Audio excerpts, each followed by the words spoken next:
here, well, wherever you are. Okay, great. But of course, before we go through the text again, let's set our motivation, make sure we generate appropriate, the right kind of motivation that makes this most beneficial. So by thinking, may our getting together here, discussing this text, may this become a cause for us to understand, to recognize our own mother, our own father, utilizing brother of dependent arising, and in that way remove our self-grasping and indirectly remove all our afflictive emotions and replace them with more love, acceptance, compassion for ourselves, but also for all sentient beings, in order to eventually totally purify our mind from all the obstructions that prevent us to attain the enlightened state of a Buddha. So that we're of greatest benefit to ourselves, but also to all sentient beings.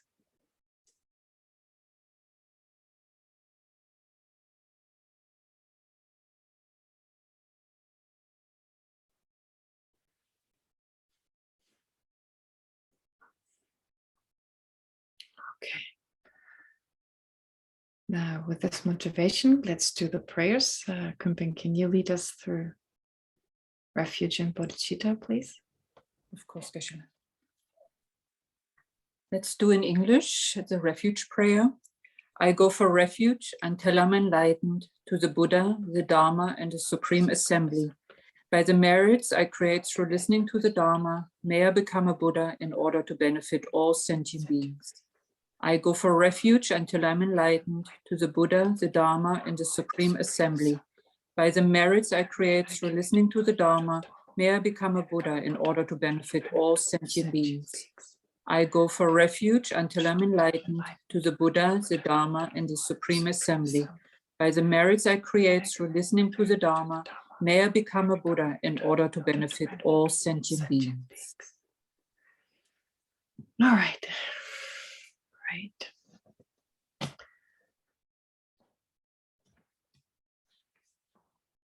Now, just to ease you back into the text, I'll continue, of course, from where Rinpoche got to yesterday, but, well, just to remind you, we covered previously in the previous classes that Rinpoche taught, we covered 9 verses. Yesterday we started verse 10 actually before that, but then Rinpoche completed it yesterday. So just to remind you of what happened previously, briefly, we had an introductory verse, in which the author, Changkya Rölpai Dorjé, paid homage to his teacher, his Lama, and he promised to compose the text, which reminds me to say one more thing. That now the text by Jeffrey Hopkins, it is available. You'll find it as part of the material that has been made available by Tushita.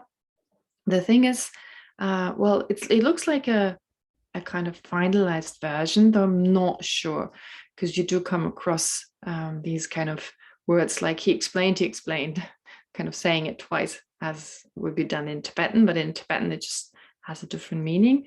So yeah, anyway, there are some phrases that are curious, but the point is you've got something to follow. The translations, the way Jeffrey Hopkins translates, for instance, the root text is different to, in some cases, uses different terminology to Thupten Jinpa. Well, just be aware of that. If you come across a different term, maybe, yeah, well, just remember that this is because it's a slightly different translation. So it can be a little bit, well, initially a little confusing if you come across an explanation that is a little different as well, like from what Rinpoche maybe said, because I use more the vocabulary that Thupten Jinpa uses. But other than that, yeah, I hope it's helpful. Definitely. I mean, I'm sure it's helpful. And for those who know Tibetan, it's good to have the Tibetan as part of the text. All right. Okay. So this much, just that you know, if you're interested, you can follow this commentary that's now available. Jeffrey Hawkins kindly gave us permission to use it. Okay, so anyway, we had that introductory kind of verse, and then the text itself starts with verse number 2. And verse number 2 and the first 2 lines of verse number 3, they're just a short summary, saying basically the author's saying, well, I'm about to realize, or maybe has already realized, that his mother, emptiness of his own mind, or emptiness in general, having lost his mother, having not realized that emptiness was with him at all times, well, now he's about to realize she's been with him that whole time. Emptiness has always existed, just not being aware of it. And how does he recognize that? Through dependent arising, through the brother of dependent arising. Now, when it comes to the brother dependent arising, there's one thing I'd like to say right from the beginning. And Rinpoche, when he talks about the father as being dependent arising and the brother being dependent arising, I'm not sure I totally agree, because I'm thinking there's a reason for why one is the brother and one is the father. And I want to say something about that I find quite important, which is when we say dependent arising, as opposed to emptiness, those two.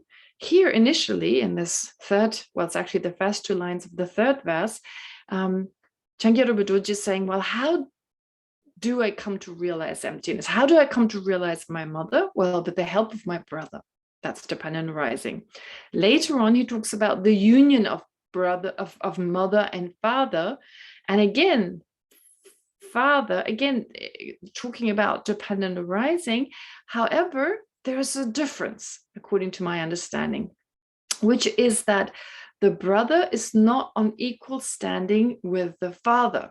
Okay, so in just like family kind of relations, of course, you have the parents, and then you have a brother who, well, usually is not the person being in charge and so forth. So in the sense, not being on the equal level. So in that sense, I believe that dependent arising, the way the brother dependent arising is used, is as a correct reason to establish emptiness. Now, unless you studied philosophy, you may not be aware of this, unless you studied debate as well, or unless you studied the topics of logic and epistemology of Buddhism. So in there, you receive an explanation with regard to using a proof, using a reason to establish something for the first time. And you may be interested to know that there are 3 words for that kind of reason which establishes something. 3 words. One reason is sign. The other reason is reason. This is the other word, sorry. The other word is reason. And the third word is proof or evidence, which are synonyms, which are equivalent. Saying that, well, dependent arising is a sign, indicates, in other words, it indicates that phenomena don't exist inherently. Okay, it's a sign for that. Just as the symptom of a disease is a sign that there's a greater problem. But already what that indicates is that the sign is easier understood than that which is to be indicated.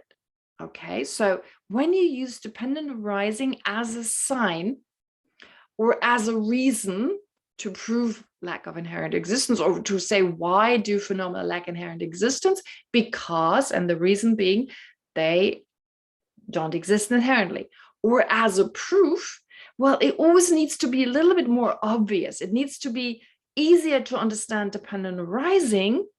In the case of using dependent arising as a reason to establish emptiness, dependent arising has to be easier. It's like the symptom of a disease is easier recognized than the underlying cause. Now, if you study logic and epistemology, when you use a concept as a reason to establish something else, so as a reason, as a proof, or as a sign for something else, then that which you use always needs to be easier understood. It needs to be easier to understand that. And then based on that, you infer, once you've understood, in this case, dependent arising, you can then infer that phenomena do not exist inherently. Now, the question that would arise and the debate would be, well, is it easier to realize dependent arising than emptiness? And the answer is actually no. No. Therefore, a dependent arising that is here used as a reason is not the deepest level of dependent arising. Because the deepest level of dependent arising, that is hard to understand. You have to understand emptiness first to understand the deepest level of interdependence or dependence arising.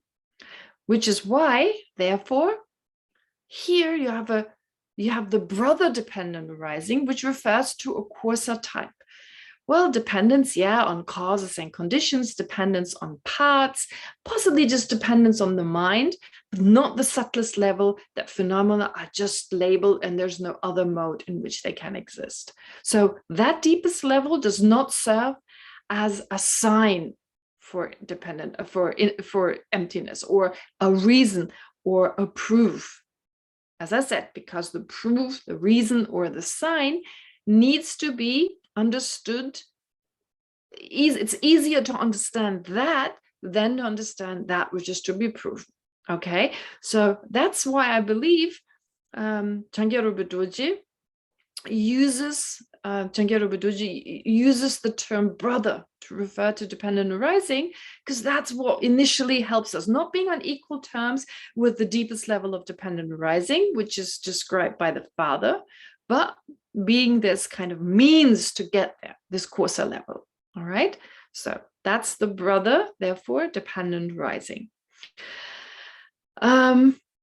Okay, now having said that, then it goes on to say, well, these are the first verses of the text itself after the introduction. So verse 2 and verse 3, the first two lines, well, saying it is through dependent arising that I, Changkya Rölpai Dorjé, was able or will be able shortly to realize the emptiness of all phenomena, emptiness of my own mind, or emptiness in general. Okay, or in general means on the basis of a certain object. All right, then the text goes on to say, the next section after the summary is saying, well, recognize that phenomena are manifestations of emptiness. That's just another way of saying everything lacks inherent existence, pointing out, well, what I've just understood is that nothing exists inherently. And because nothing exists inherently, everything is possible.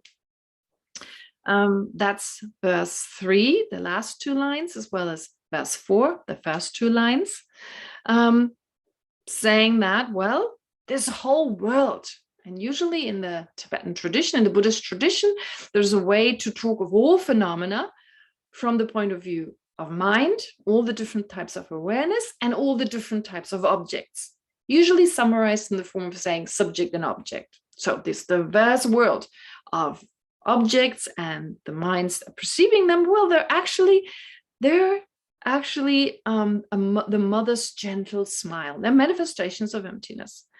And everything we experience as ordinary beings, birth and death and so forth, well, they are the result of karma and afflictions, and they're the mother's deceptive words in that we're deceived by them because they don't exist the way they appear to us. Although they cause us sufferings and problems and so forth, our world, we live in this samsaric world, well, still, we don't understand how it really exists. We don't understand the mother within it, if you like, or that it's a manifestation of our mother, of the mother, in that it actually lacks inherent existence. And then in verse, it goes on to say, oh yeah, that's one part of recognizing everything as being an emanation of, or being a manifestation of emptiness.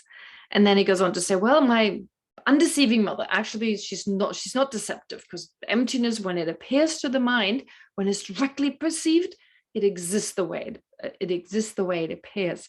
But I've been betrayed by it, in that I've been fooled by my own ignorance, so that I thought phenomena do exist inherently. But I've been saved by my brother dependent arising. This coarser level of dependent arising has now helped me, or will help me, depending on what is really the case. Is the author about to realize emptiness, or has he realized emptiness?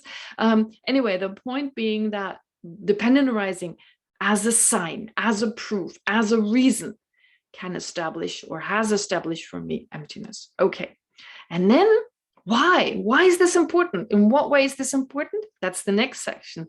Well, indicating that our release from the limited situation we are in, well, that is dependent on emptiness. Without emptiness, we won't be released. So how is emptiness therefore useful? Okay, so verse 4, the last 2 lines as part of this section. Well, it is through the kindness of my mother that my hopes for freedom lie. Why? Because, well, it's through realizing emptiness. It's through realizing emptiness, through understanding emptiness, that I can overcome self-grasping and everything that self-grasping gives rise to, all the other afflictive emotions, and thereby my karmic actions and the resulting suffering. And then it says in verse 5, the first 2 lines, well, if, of course, phenomena were to exist the way they appear to us, freedom wouldn't be possible. So the fact that phenomena lack inherent existence indicates that phenomena don't exist the way they appear to us. Indicates that liberation is possible. So because they lack inherent existence, they're not static, they're not unchanging. It is through the right causes and conditions we can get out of samsara, just through understanding emptiness. Because that's in terms of its object, it lies in direct opposition to our basic misapprehension. All right. And then the reasons for that are given in verse 5, lines 3 and 4, the last 2 lines of that. Well, I forgot to say the first 2 lines of verse 5 are saying, well, if phenomena really existed the way they appear to us, then not even the Buddhas could help us. No one could help us. Nothing. We couldn't change. We'd be stuck where we are right now. No way we could be liberated. But the point is, we can be liberated because phenomena exist the way they appear. And then in the next section, as I just said, it's the reasons for why we can get out, why there is release, if you like.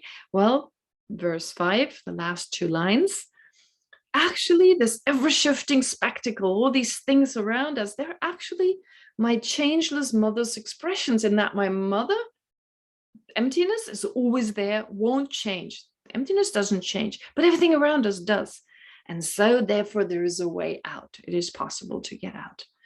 Now, the next section deals with not just that all phenomena are an appearance, are a manifestation of emptiness, but also a manifestation of appearance. Now we start to deal with the deeper level of dependent arising. Okay, so the father basically kind of is slowly introduced, if you like, as in bringing not just emptiness, but bringing in dependent arising, and that union of the two, bringing that in as well. So verse 6, saying basically, wait, let me just look. So this inexpressible mother, emptiness, does not exist inherently.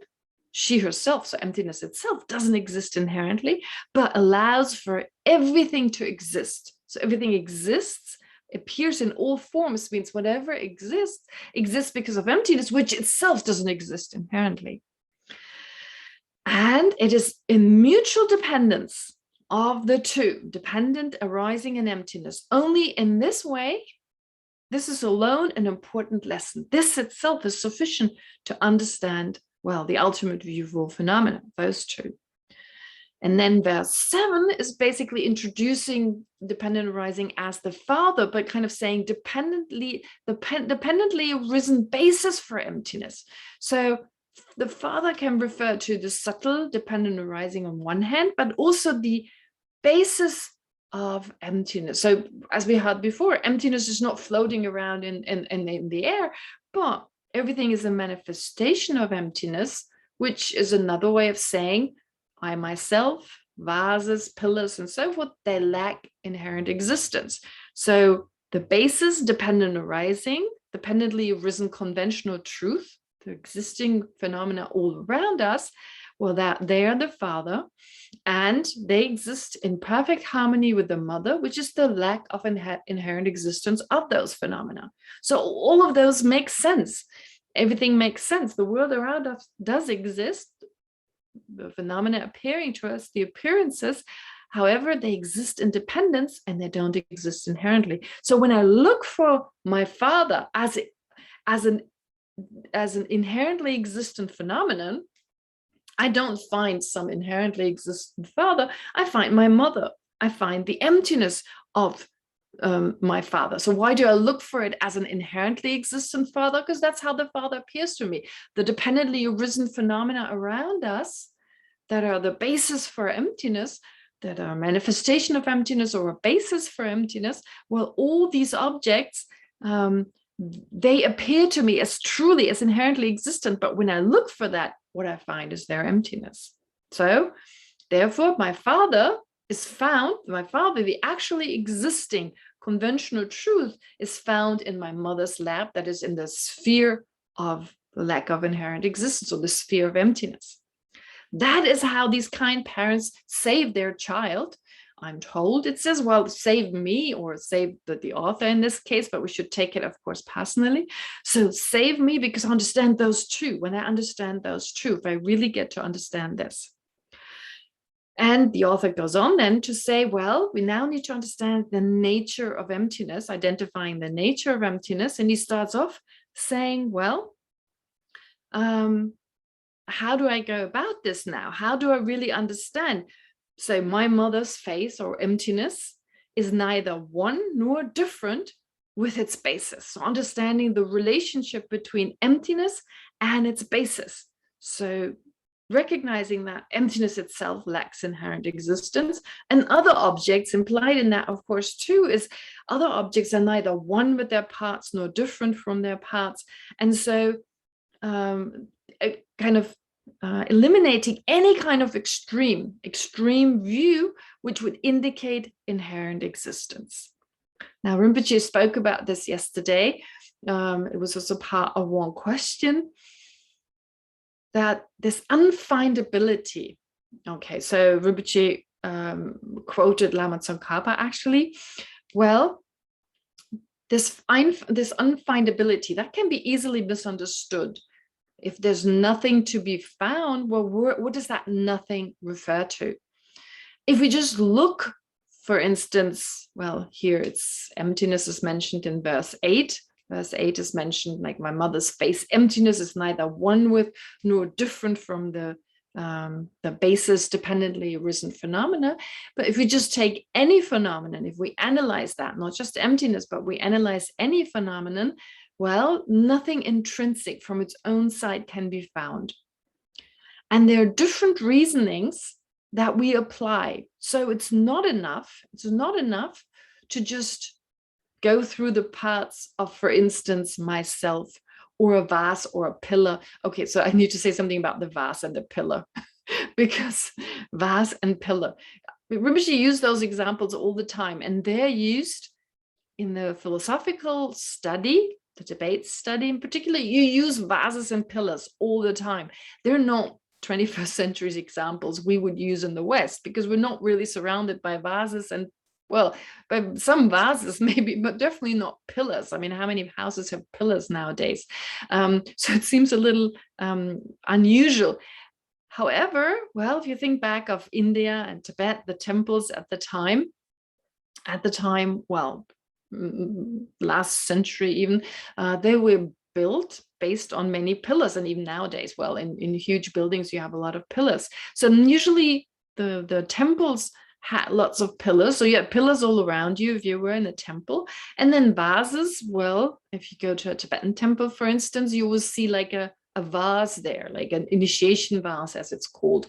Not necessarily a flower vase, you have those around too, but also as like offerings to the altar, but just like a initiation vase, for instance. So vases were kind of part of the equipment, if you like, of a temple. And you could tables, I'm not so sure. In the West, we use the example of tables a lot. We usually have a table in front of us, but I'm not sure in the old days, the monks and nuns had tables. Probably not. They just put the scriptures in their lap, and maybe the Lama had a table. And so they didn't necessarily have a table in front of them. So it was pillars and vases, in case you wondered about the examples that Rinpoche gave all the time. All right. Having said that, now, with regard to now searching for the pillar, the vase, the eye. Where are you going to look for it? Well, among its parts, of course. And then if you look for the parts, you look for them and you don't find anything, well, then this non-findability of something like an eye, let's take the eye as an example. So the eye among mind and body, I don't find a mind. I don't find a body here. Sorry, I don't find an eye among the mind or the body. So, okay, there's no eye there. That's actually not that difficult. In particular, when you have a table, is the leg the table? Is the surface the table? No, none of those is the table. So I can't find the table. That's not enough. That is superficial. And Rinpoche spoke about this yesterday. It was also part of one of your questions. And I think there's one quote by Lama Tsongkhapa. If you look at the third chapter of Lama Tsongkhapa's text, sorry, the third chapter, the third volume, he actually, I think this is the quote Rinpoche gave. Here it says, this person lacks even the slightest essential or objective existence. Here Lama Tsongkhapa seems to be saying even more. He's saying if you don't find anything, that sort of experience comes to everyone who aspires to an understanding of Madhyamika tenets. And here's a little of the teaching that shows how things lack intrinsic existence. So, but this is not difficult, he says. On that basis, it's not difficult simply to have these appearances seem vague and indistinct. So that is not difficult. It's difficult to develop certainty about both the complete refutation of essential or intrinsic nature and the presentation of those very persons who lack intrinsic nature as accumulators of karma and so forth. So here Lama Tsongkhapa seems to really be saying, just not finding anything there, that in itself is not that difficult, but combining it with dependent arising. However, Rinpoche didn't put it across this way, which is why I'm not 100% sure this is the right quote. But the point is that what Rinpoche kind of stressed here, he said that, well, just not finding like an eye, for instance, among mind and body, or not finding it among its parts is not enough. Why? Because actually what you need to come to a conclusion about is that there is nothing from the side of the object, which is why we talk about five extremes in which if something existed inherently would have to exist. So 5 extremes as described by Nagarjuna, or 7 extremes as described by Chandrakirti. Now, Nagarjuna talks of 5 extremes. The 5 extremes he talks about are described in his Fundamental Wisdom. If you're interested in learning more about this text, it's chapter 22, verse 1. Where he talks about the Buddha also not existing in 5 extreme ways. So the Buddha is not the aggregates, nor different from the aggregates. The aggregates are not in him, nor is he in the aggregates. The Buddha or the Tathagata does not possess the aggregates. So what is the Tathagata? Okay, there's this, this quote. Here it talks about 5 extremes. If there was a table, if there was an eye, now here in relation, of course, to its parts, the eye is not the aggregates, or the table is not the parts. It's not different from the parts. It's not that the parts are dependent on this solid kind of table. Here I'm talking about the table here, the inherent table, nor is this inherent table dependent on the parts. And also the table, the inherent table, does not possess the parts. So we're analyzing the way something appears to us as solidly, inherently over there, able to define itself, if you like. So none of those 5 extremes, one with its parts, different from its parts, the parts depending on it depending on the parts. And here I'm stressing it refers to something inherent there. And also it So the inherent table not possessing the parts. Those are 5 extremes. Chandakirti, he adds two more extremes, and that's, if you're interested, it's in his text, Entering into the Middle Way, or Entering the Middle Way, chapter 6, verse 151.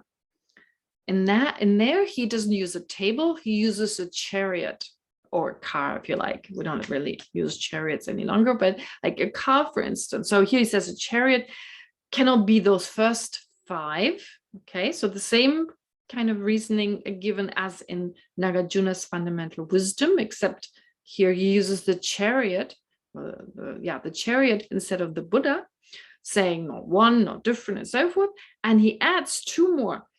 Also, this chariot, well, if you want to take the table, is not its mere collection of parts, nor is it the special shape. Okay, so those are 7 extremes. The way we may, if we accept inherent existence, if we think of inherent existence, that may be a way in which we believe this object to exist. So as one with its parts, it's separate from its parts, and so forth. So really what Rinpoche meant, this incomplete sense, is just this one extreme, that it's found as the parts, as being one of those parts. But there's more to it, as if the parts were dependent on some inherent entity, or or this inherent entity were dependent on its parts.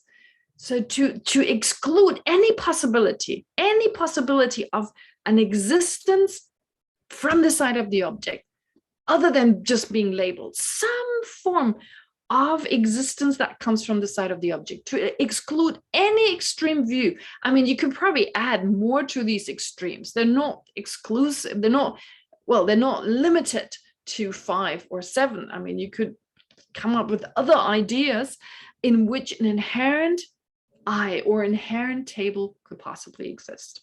All right, so just that kind of explanation, because it was obvious that wasn't clear right away. And as Lama Tsongkhapa's quote here seems to imply, and even then, that unfindability, if you take all options, that is still not complete, because you now need to still understand how the phenomenon does exist, how it functions, its interdependence, or its dependent arising, or as Lama Tsongkhapa says, how now karma is possible in terms of a person, for instance, how cause and effect still make sense, although phenomena cannot be found to exist inherently in any way. Then it's complete.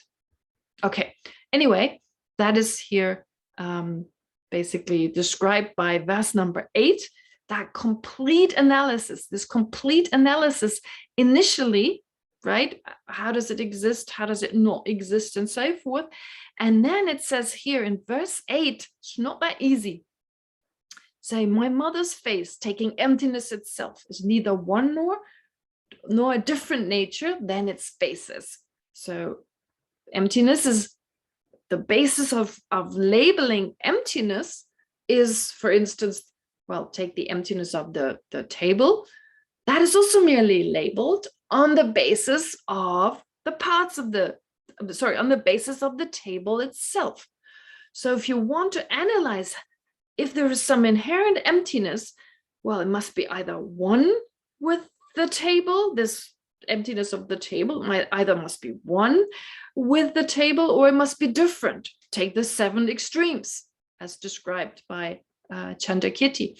So analyze in any way, in which way could that emptiness, if it existed inherently, the way actually it appears, or we may assert it to be, we may still assert, we may understand, okay, phenomena lack inherent existence, but emptiness exists truly. You may have that wrong view. And so therefore, analyzing even emptiness itself.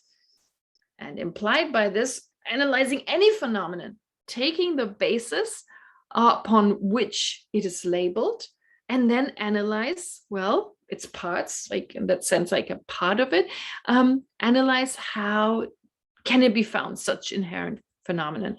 And then, as of the first time, when you do this for the first time, you haven't understood the emptiness of that yet, then you need to first apply reasoning, You apply the reasoning. It cannot be found in the way just described.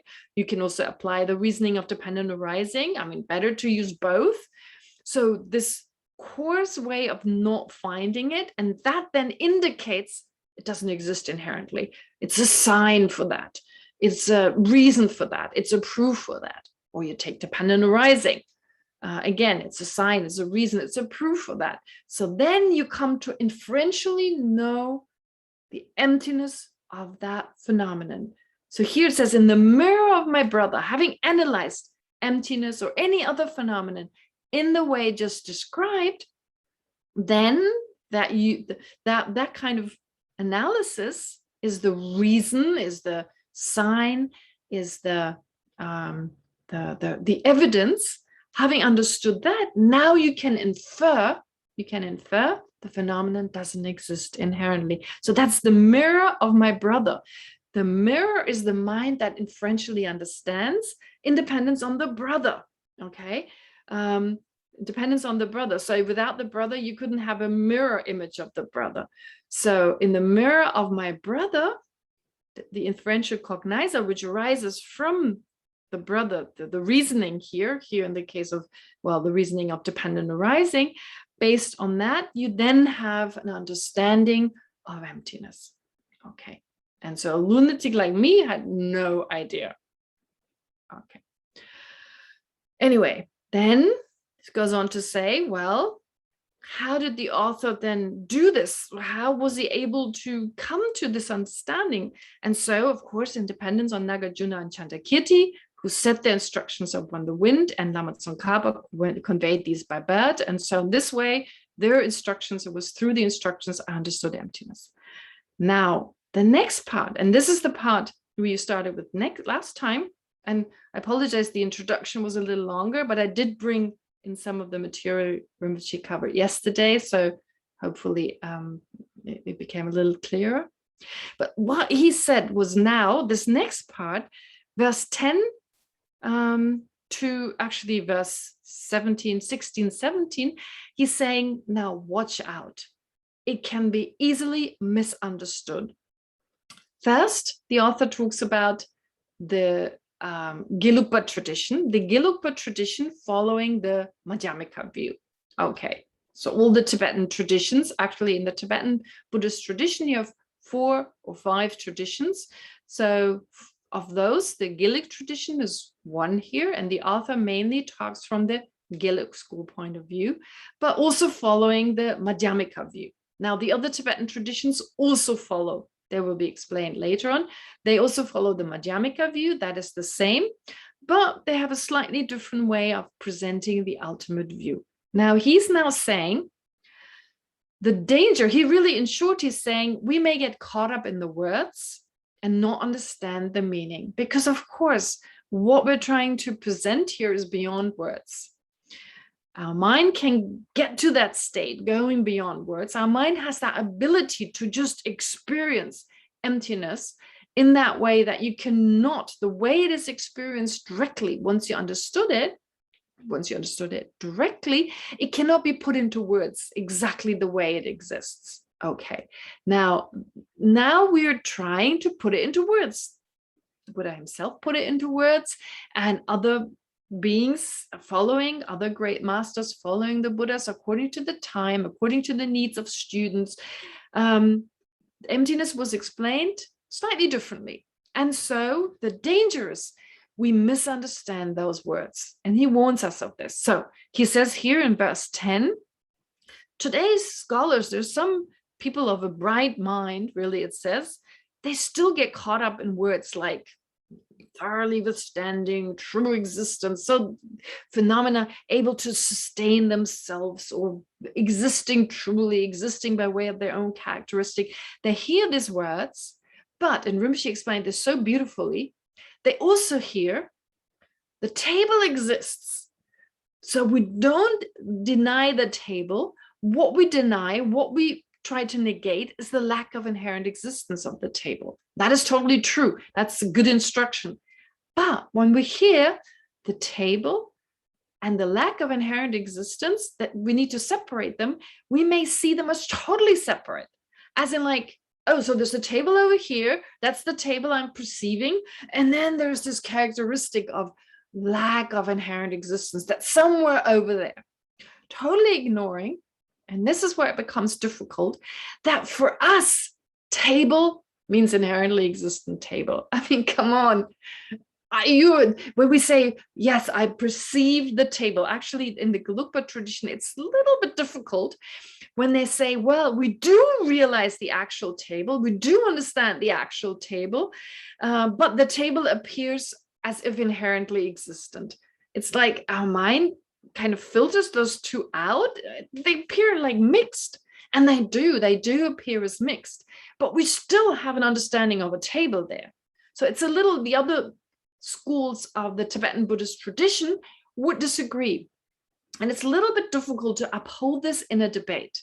But despite that, of course, we do understand things around us. It'd be bizarre to say we don't know anything because we're totally just confused. So it kind of we end up having to say that we know the table, we know the car and so forth. But the way they appear to us, the way we perceive them, there is an actual car, we know, but if you ask, how does this car exist? To us, it exists inherently. So when we deny inherent existence, we deny the car. For us, when we hear the car doesn't exist, the car doesn't exist inherently, when we hear that, for us initially, that's the same as someone saying the car doesn't exist, which is why we naturally fall into the extreme of nihilism. But that's good, Rinpoche says. Initially, a little bit. I mean, we shouldn't be stuck in that nihilism, but it's quite unlikely that we get stuck forever, because if someone just bumps into us, we probably won't feel there's nothing there. So just from our experience, it's difficult to be totally immersed in some kind of sense of there's nothing there. But in terms of when we think about emptiness, when we analyze emptiness, there may be a sense there's nothing there.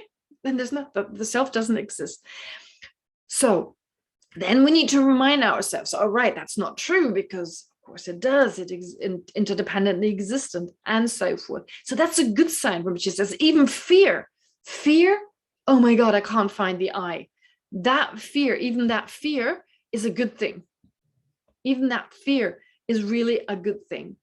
In that, wow, for the first time, I'm thinking, oh, there's no inherently existent I, so there's no I. I'm actually looking in the right spot.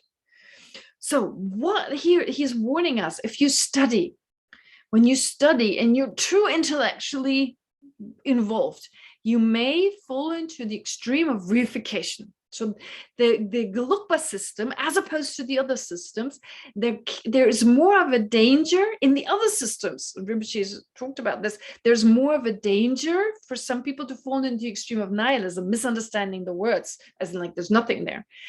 The Gelugpa tradition is more like, if you misunderstand that, you're more likely to fall into the extreme of reification. So it's important to be careful, because each word implies something depending on how it's taken correctly or incorrectly, may lead to a wrong view. So he's not criticizing these systems. He's just saying, watch out, don't get just caught up in the words. And that's true for anyone of the Gelug tradition or of the other traditions that are called Sakya, Nyingma, Kagyu, or if you want to include the fifth, the Jonangbas. They also sometimes included as a separate tradition, Buddhist tradition. Now they all present emptiness in different words for different beings at different times. They were set forth. They also evolved at different times. And for many disciples, they're the most appropriate way to present emptiness. Presented slightly differently, but we need to be careful. We're just ordinary people and we may not be able to understand. And that's all it's saying. So in the Gelug tradition, when it says, don't deny the table, don't negate the table, negate its lack of inherent existence. As Rinpoche said, there's a sense like, oh, the table is over here and the emptiness over there, like a monster, like some kind of it turns in some kind of monster that's not even what we're looking at all, because we've separated it from the actual object. I thought Rinpoche did a wonderful job explaining it. I'm sorry for repeating it, but just in case it wasn't clear yet. So you need to look at the object itself. Be aware at this point, when when you have a sense, oh, this is the actual table and that's how it doesn't exist, you didn't get it, because you can't, the way the table appears to us is as if existing in and of itself. There's not like, oh, I get a little bit of how the table exists. No, it's not going to happen. The way the table really really exists, you can only understand once you've understood its emptiness. Once you've understood how the table does not exist, then considering its dependent arising, you understand how it exists. All right. And then you've actually been able to separate those two. Initially only intellectually, at some point experientially. All right. Now, this is really what verse 10, 11, and 12 is telling us. So there's some scholars who are really bright, but they negate something that's got nothing to do with the actual emptiness any longer. Verse 10 and 11, such a vivid duality cannot be found on my mother, actually. So from these different discussions, missing the point, we move away from emptiness. So my mother is liable to flee. Well, it's like I may lose the whole plot. I may just lose what emptiness is all about. So things exist, but not in this way of these stark facts, these stark ideas rendered in dichotomies. In like, yes, they exist inherently. There's this phenomena do exist. They do exist the way they appear, but they also function. They also function with like an agent, an action, an object of the action. All that works, karma works, but they exist the way they appear. That's a dichotomy. That's a contradiction in a way. That's not true. So it's really a loving bond, our parents. So they do exist independence, and at the same time, not inherently the way they appear to us, and that works perfectly. There's perfect harmony within that. All right. And then having mainly taken the Gelugpa view here, of course, also talking about the highest view, that is the Madhyamika view.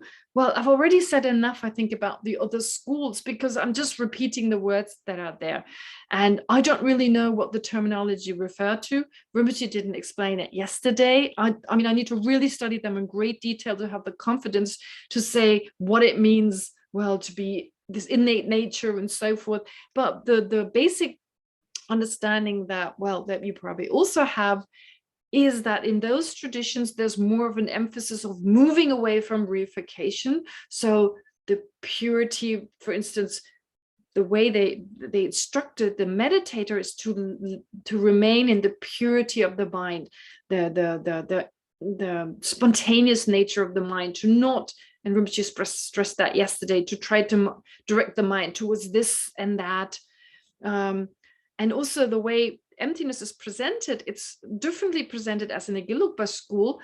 They don't just say phenomena lack inherent existence, but they say it's free from inherent existence, it's free from non-inherent existence, free from both and neither. So it's like the lack of inherent existence, again, they consider that to be another extreme again, and even that is denied. So being and not being, as it says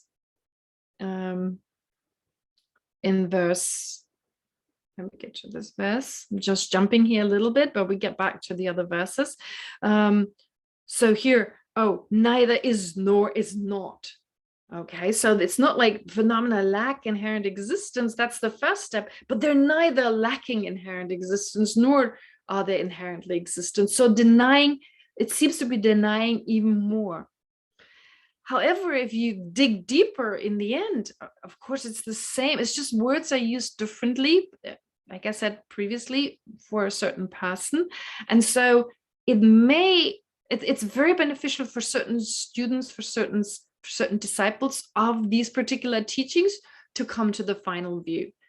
But as here described, it may also lead to an extreme, probably an extreme of nihilism, more likely to be an extreme of nihilism, because it seems to apply there's nothing there.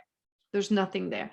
If you study more about these traditions, the way they actually say a table doesn't exist, only exists from the continuum of a person who's got ignorance. So it seems to be implying there's nothing there. But when you study deeper, well, they mean the same thing. I mean, it means in the end, the table doesn't exist inherently and only conceptually or only conventionally.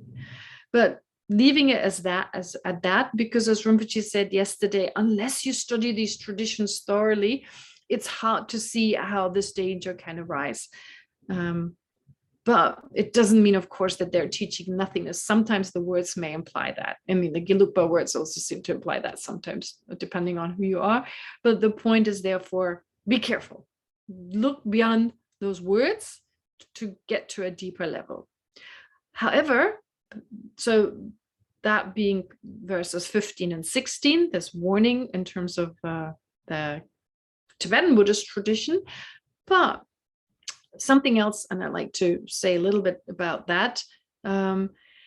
Here, it also describes certain philosophical schools which are no longer existent in the Tibetan Buddhist tradition. So in the Buddhist tradition, in the Gelug, Sakya, Nyingma, Kagyu, Jonang, they're all following the Madhyamika, the highest philosophical school. But the other schools, I mean, there's no one, I don't think, at least not as an institution, officially accepting the philosophical schools like Vaibhashika, Satantrika, Chittamatra, Svatantrika, as they're described here in verses, what are they, verses 13 and 14. But they're still studied. So no one follows these views any longer. They used to be followed in India, but no longer in the Tibetan tradition, but they're still studied because they're helpful. They're really helpful.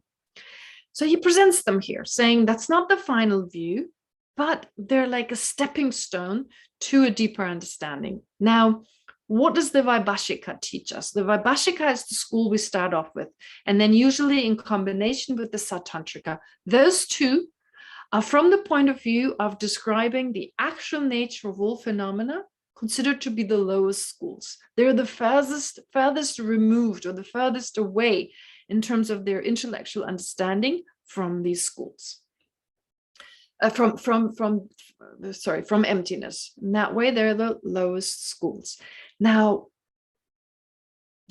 in all these schools, there is a clear divide between the I, the person, the self, versus phenomena other than the I, or the self or the person. So the I, the person on one hand, and the rest.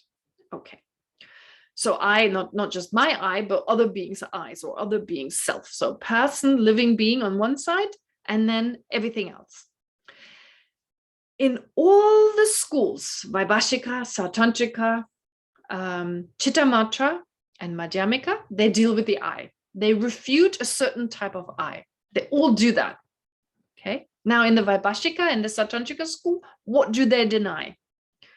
First of all, they say there is no permanent I. Appears to us often that there's an I that's permanent, and that's totally independent, totally separate from mind and body. In India, pre-Buddhist, there were philosophical schools, and even during Buddhism and even nowadays, which from the point of view of their view of the I were in contradiction to the Buddhist view, because they held a permanent I, a totally independent I from mind and body. Okay, partless, independent. That is definitely denied by the Vaibhashika and the Satantrika, those two schools. And on top of that, they asserted an even deeper level in which the I cannot exist, which is an I, Rinpoche talked about it yesterday, self-sufficient substantially. There's no self-sufficient substantially existent I. So here, not only is there no totally independent I, as described in the form in which a permanent partless independent I is being negated, but on top of that, there is no self-sufficient or substantially existent I, in that you need to, in order to identify the I, there's no I that can be identified without identifying mind and body, without identifying its parts. It seems that an I could be recognized, could be identified Or another way to put this, it seems as if there was an I that is the controller of mind and body, something that is not independent of them, but it's still separate. It's a separate entity that could be found if you look for it. And that you could actually theoretically change my I with another person's I, right? You could like exchange it. Oh, if I just wished for it, I would like to be this other person. So my I is exchanged for another person's I. Or since I could identify this I without needing mind and body. So like a ruler, a king, or the controller of mind and body, if you like, that sense. That is also denied by Bashika and Satantrika. So that's their selflessness. Other phenomena, they say, exist exactly the way they appear to us, in terms of, not in terms of impermanence. Of course, we're not always aware of the impermanence of phenomena, but other than that, there's this external world that is objectively out there. That's the Vaibhashika Satantrika view in a few words. Okay, that's like a grinning tiger, as Tibetan Jimba says. I am not sure this grinning tiger, it's really a grinning tiger as much as like a striped tiger, or really like a colorful, like a, well, that's the problem. In Tibetan, the word tata, Rinpoche talked about it yesterday, like a colorfully patterned kind of tiger, because the word tata in Tibetan can mean different, having different patterns. In English, it really just means colorful. So it's not a colorful tiger as such, but having all sorts of stripes and patterns on them. In that way, it can be translated in that way. So sometimes it's translated as striped tiger. So it's like everything, the pattern, that's like this world, the way it appears to us. So like a tiger with all these different patterns. So there's this real external world out there. Okay, that's their perception of reality. So with regard to the I, they only deny this kind of I, like a controller I. They're not tackling inherent existence because they believe inherent existence is there. And then with external phenomena, well, it's this external world, it exists objectively the way it appears. Okay, that's the Vaibhashika Satantrika. And then the Chittamatra says they go all 100% the other direction. The self is still the same, okay, but with regard to external phenomena, they say, no, there's nothing out there. There's nothing out there. There's only mind. Okay, there's only mind. And the mind exists truly, but external phenomena are not there. Okay, putting a lot of emphasis on the mind. That's the next school. Then the one that follows, so that's like a crazed monkey, like the mind is like a monkey. So you present like a crazed monkey because you just put the emphasis totally on the mind and saying there's nothing else out there. Then the last school here, the Svatantrika Madhyamika, which is just below the highest school, the Prasangika Madhyamika, well, they say nothing exists truly. Phenomena are dependent on mind. So to exist truly would mean it doesn't depend on the mind. It doesn't appear. It doesn't depend on appearing to the mind. But they're still there. They're out there. They're external phenomena. They do exist, and these external phenomena, they exist inherently. So on one hand, they don't exist truly. They would say they differentiate between truly and inherently existent, saying that, well, they need to appear to a mind, otherwise they can't exist, but they still have some existence on their own. And so Rinpoche said that yesterday. What does that mean? If they didn't establish, if they were to say phenomena don't exist inherently, that would mean to this particular school, they say if phenomena didn't exist inherently, if you were to be shown a vase, before having labeled vase, before knowing that this is a vase, before someone explaining to you what this is, that this is called a vase, if it didn't exist inherently, they would argue, then you would automatically know that this is a vase. Okay, you would automatically, this is how Rinpoche explained it yesterday, you would know that this is a vase. I don't really myself don't get it actually, because I'm getting confused right now. It made sense to me yesterday, but it doesn't right now.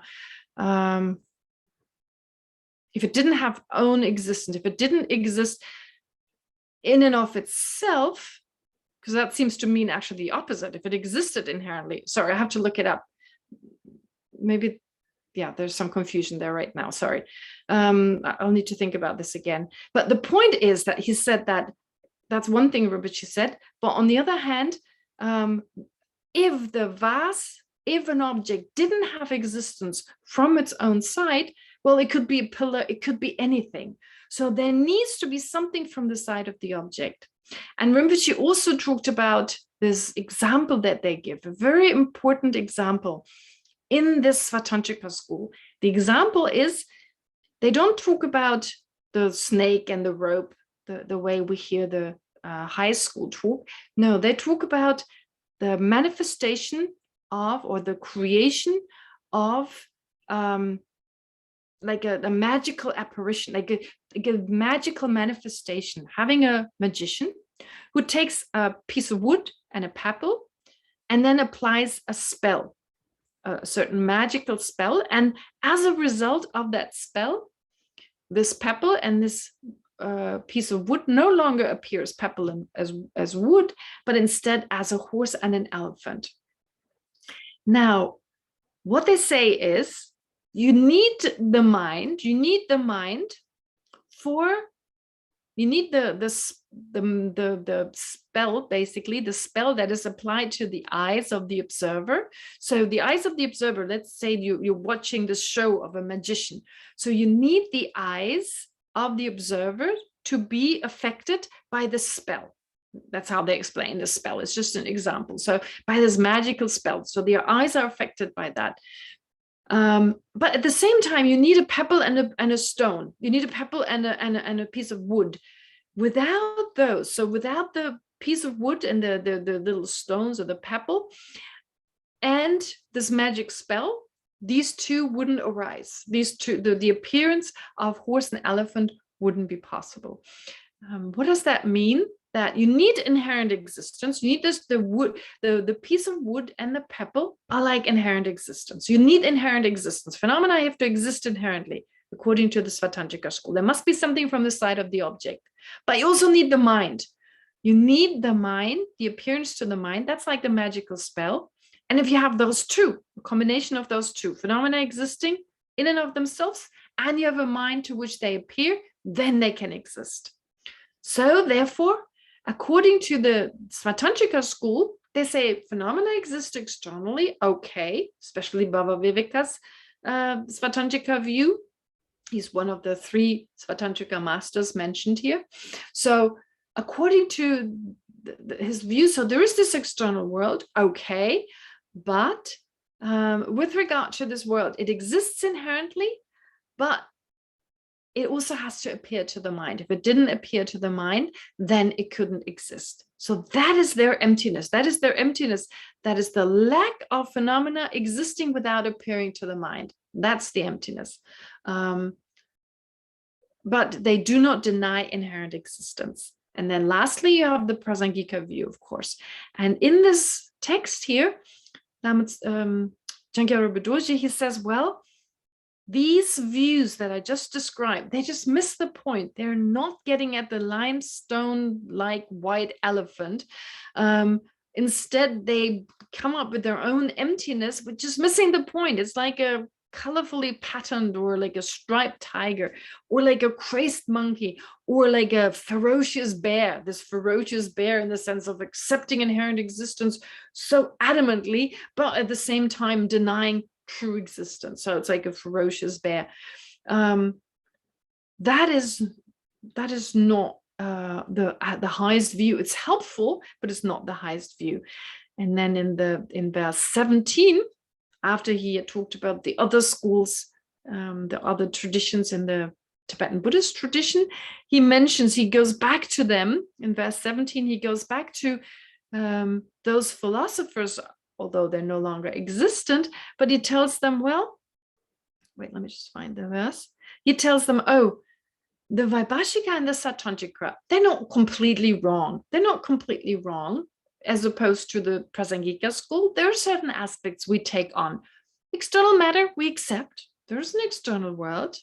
So this is not being dismantled, okay? So other parts that it exists truly inherently, that we don't accept.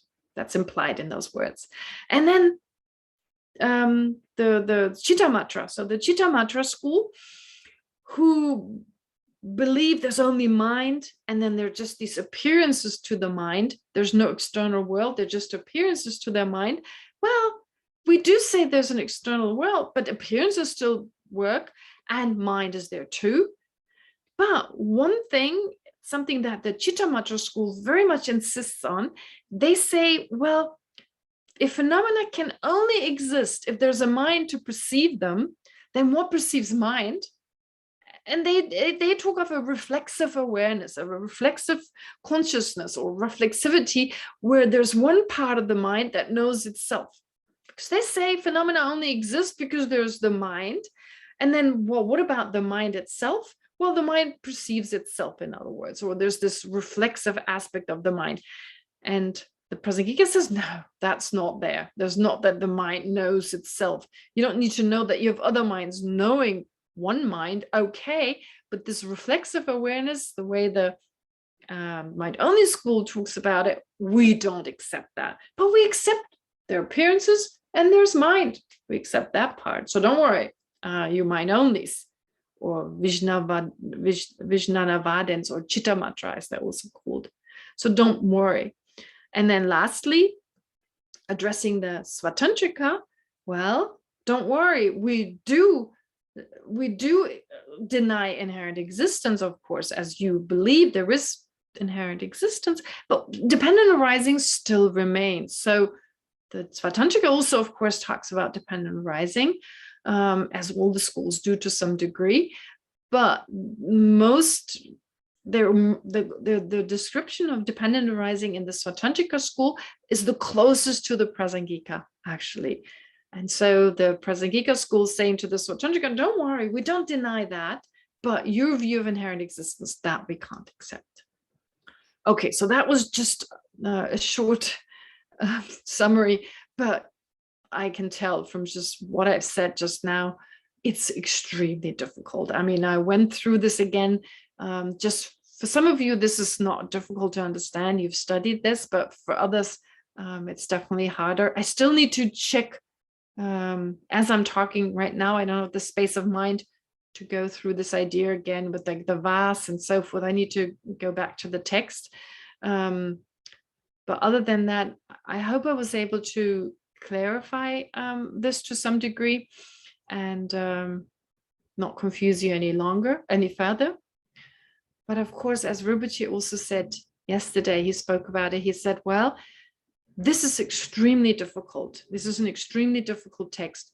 To fully understand it, well, you need to have a very good knowledge of all the different philosophical schools and also of the other traditions. So there are very few people who have an understanding of all these aspects.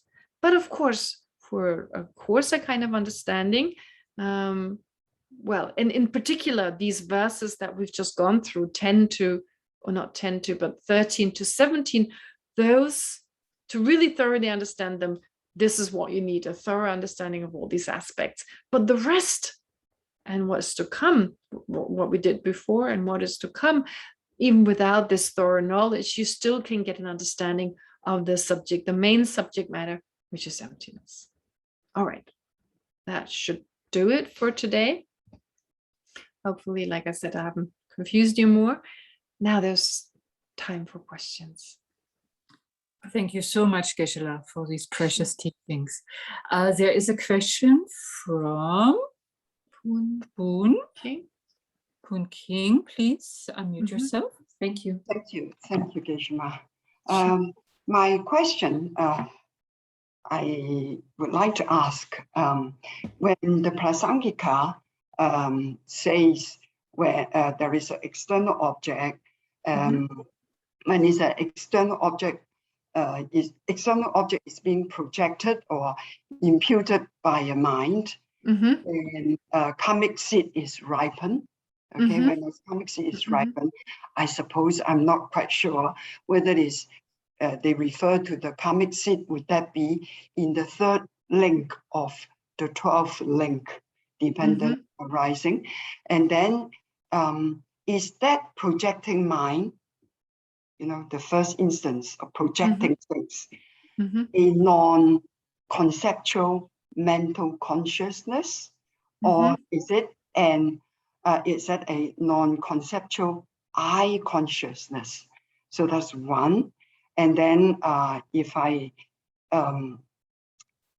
may ask a little further, is that if the projected mind is a non-conceptual mental consciousness, what is it apprehends? Because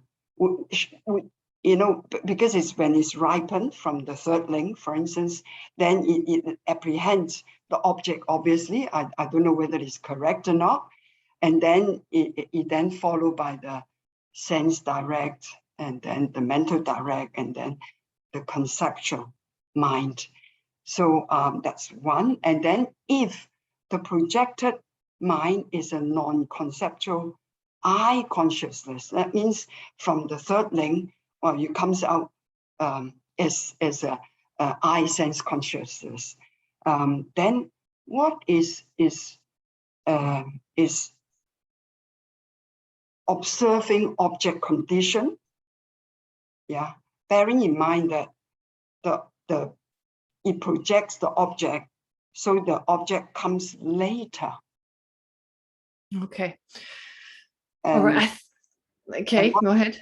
And what is the immediately preceding condition? Thank you. Okay. All right. No, that's fine. But I think there's a lot of material that is mixed together here, a lot of ideas. So allow me to just kind of undo these strings a little bit. You've brought in quite a few concepts. The first thing I want to say is about these 12 links. Now, what you describe, the labeling mind, you call it a projecting mind, and you seem to equate it with a labeling mind. Okay, so no, right? No, you said the labeling mind would come later. The labeling mind would come later. The projecting mind, the projecting mind. The labeling mind, from what I learned, would be like the seed ripening. Then that I'm not sure whether it is directly I sense consciousness or a mental consciousness, which is a direct, a non-conceptual one. Then thereafter, then is direct mental, non-conceptual mental consciousness. Then the conceptual one. The conceptual one. After the conceptual one, then we have the labeling. Then we have the labeling, and that labeling, of course, then we say this is inherent, or inherent thing. So it's very much before that, before labeling mind. All right.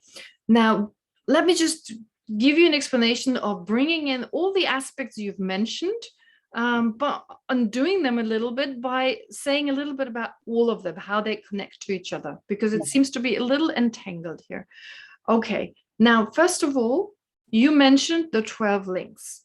Now, to say it simply, the 12 links describes this process of how in a previous life, we created the causes to be reborn in this life. Okay, that's what it describes in short. Now, yes, in short. So I'm a human being right now. Why am I a human being? Because in a previous life, there was self-grasping, there were other afflictive emotions, and a karmic seed was left, the third link, and that threw me just when I died in my previous life, when my mind, my consciousness, the mental consciousness of the previous life and the body of the previous life separated and came together, connecting with the body of this life, the mind of previous life coming over and connecting with a new body in this lifetime. There were causes and conditions responsible for that, and that we call the karma I accumulated in a previous life.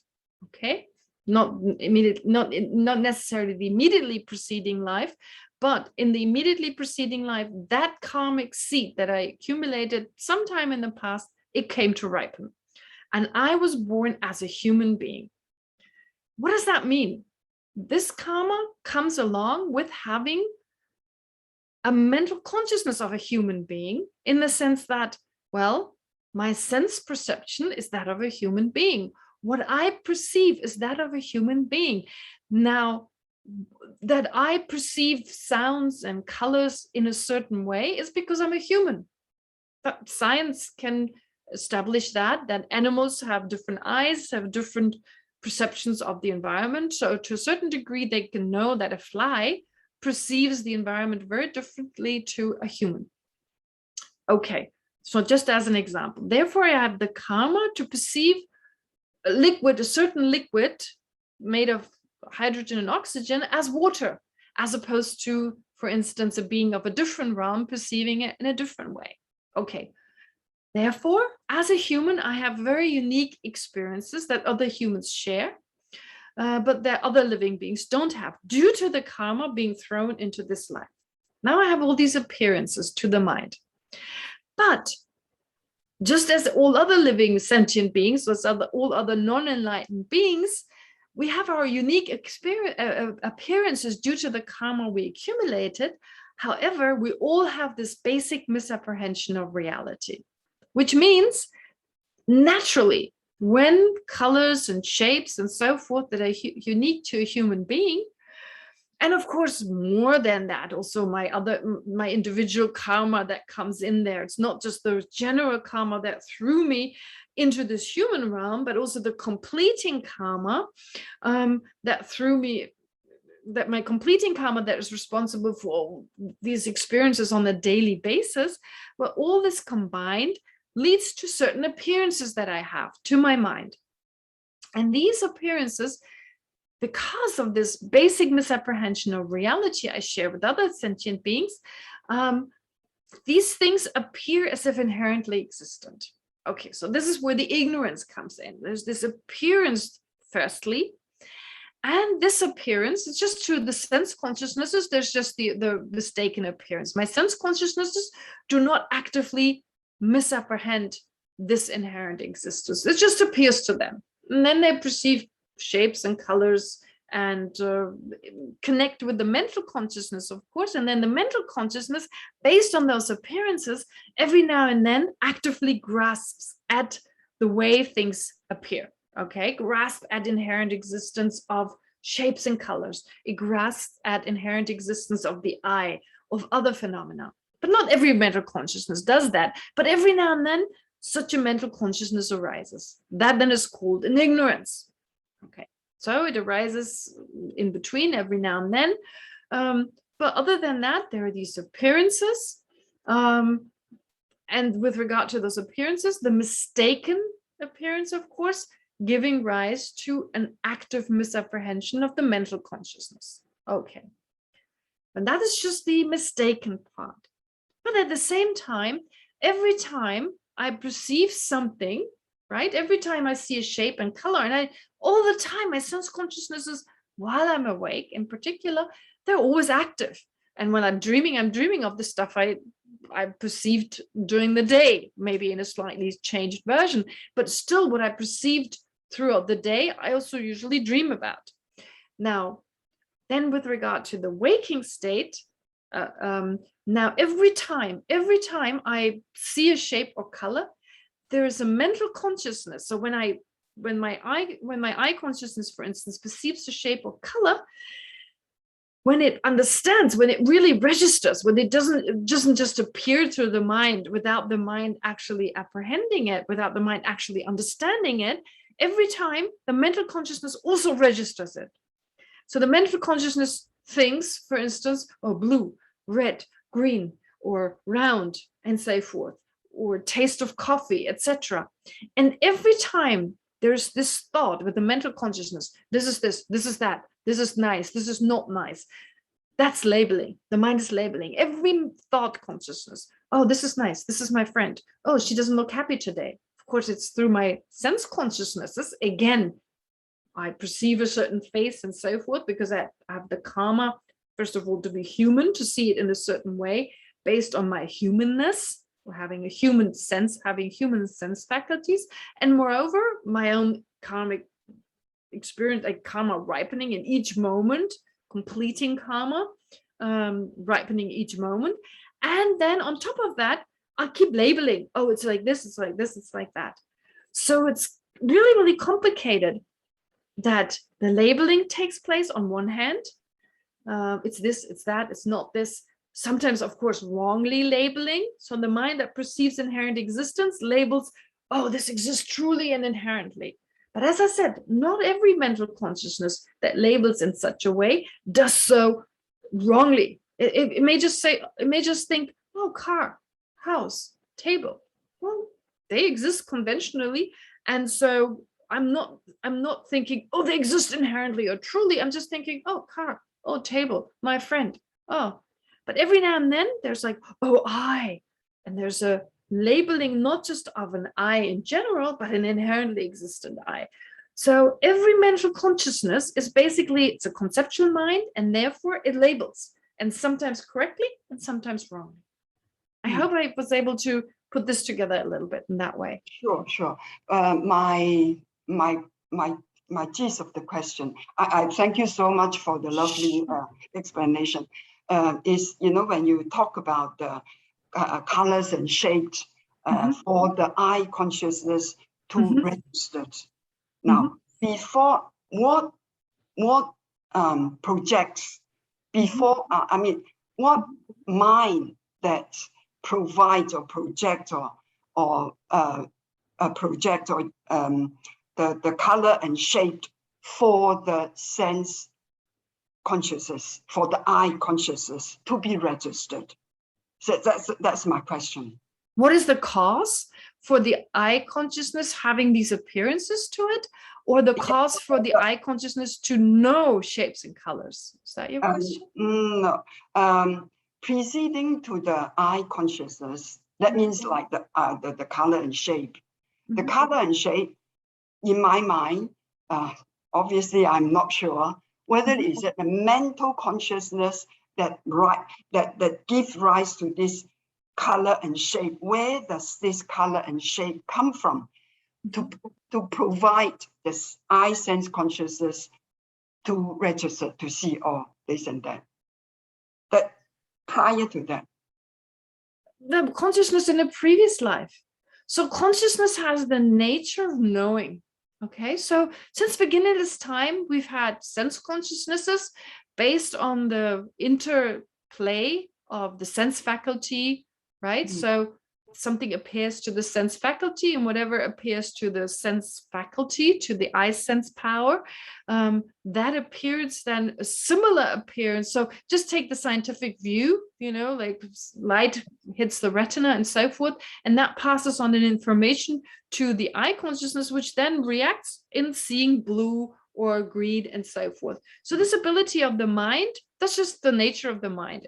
It was there all the time, and that ability to see shapes and colors, well, in a previous life we created the causes to have this particular sense consciousness to see shapes and colors in a certain way, right, which is different to animals, for instance. So it's the karma and the continuum of mind that enables the mind to be able to do that. So that enables the mind to do this.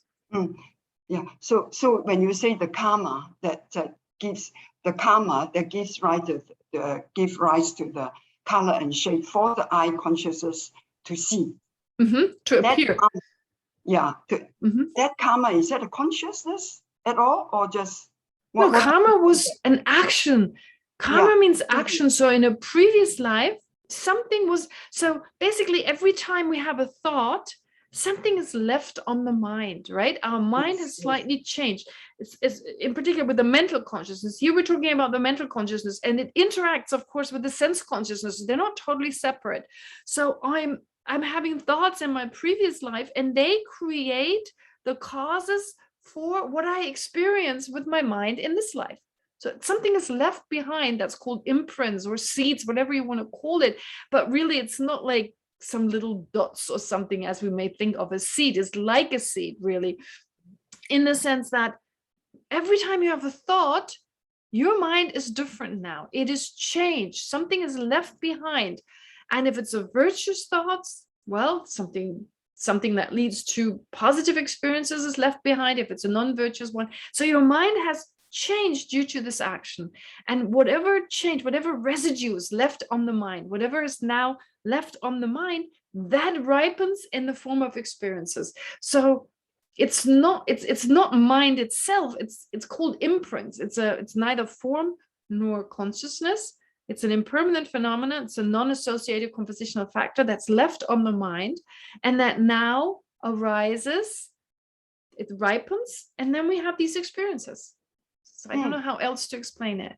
Yeah, and what, say, in these circumstances for the I consciousness, what is then is immediate preceding condition? Is that the previous, you will say, the immediate preceding condition would be the previous. That's a formal moment of consciousness. Just the previous moment of consciousness of any type. Of any type. Of could any. be sense consciousness, could be mental consciousness.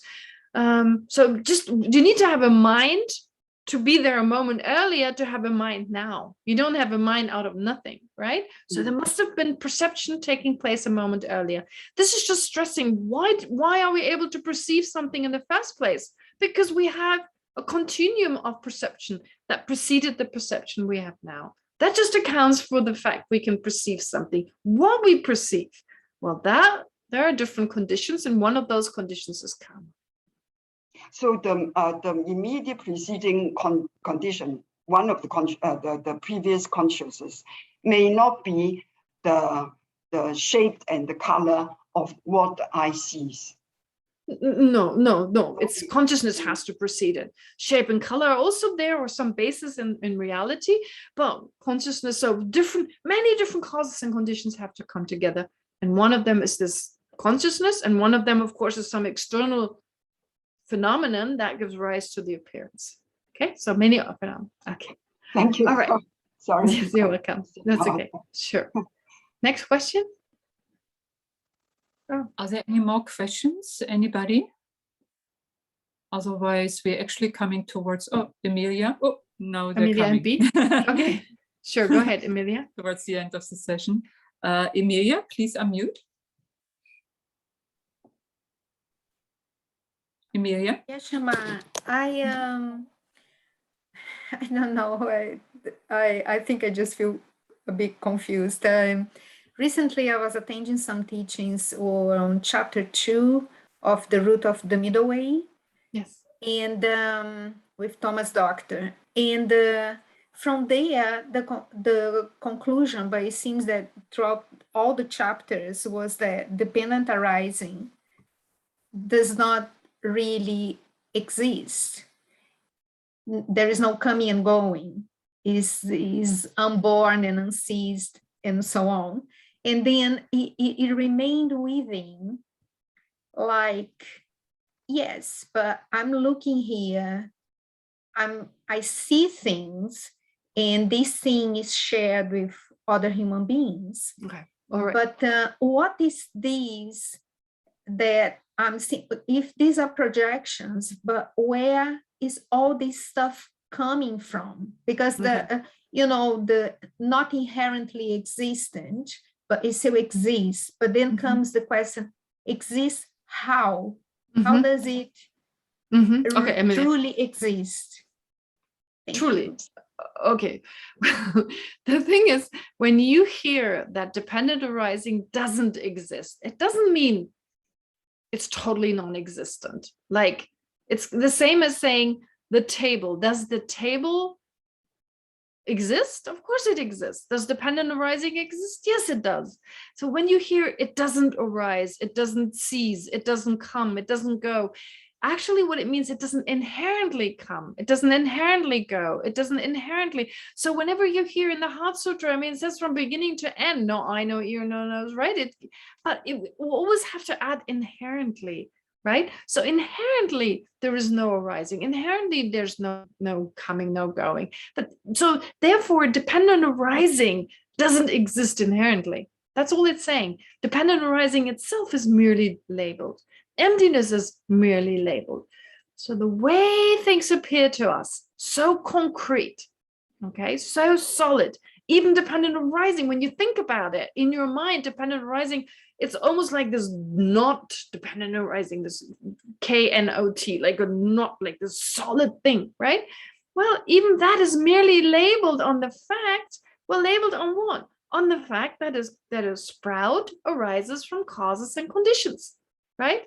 It arises from causes and conditions. So this is explained, therefore, dependent arising itself doesn't exist the way it appears to us. That's all it's saying, right? Just pointing out to us, because we have a tendency when we start off, okay, the I doesn't exist inherently. There is emptiness, there's dependent arising, but our mind has is so habituated to solidifying things, or to making things solid and independently, as if they were totally concrete, that then after we accepted, okay, the I doesn't exist inherently and the table doesn't, our mind, it's very cheeky, it automatically suggests to us, suggests that emptiness exists inherently, or dependent arising, or the Buddha, right? So these things that are emphasized here, they are suddenly more real than they actually are. But we need to counteract that too. Buddha doesn't exist inherently. Buddha's mind doesn't exist inherently. Enlightenment doesn't exist inherently. And forget about emptiness. Emptiness and dependent arising don't exist inherently. So it's not saying they're totally non-existent. No, they're merely labeled. Okay? So that's equally true for everything. Does that help? Okay, all right, great. Then B was there, and now she's gone. B, now your hand has disappeared. Is that a mistake, or?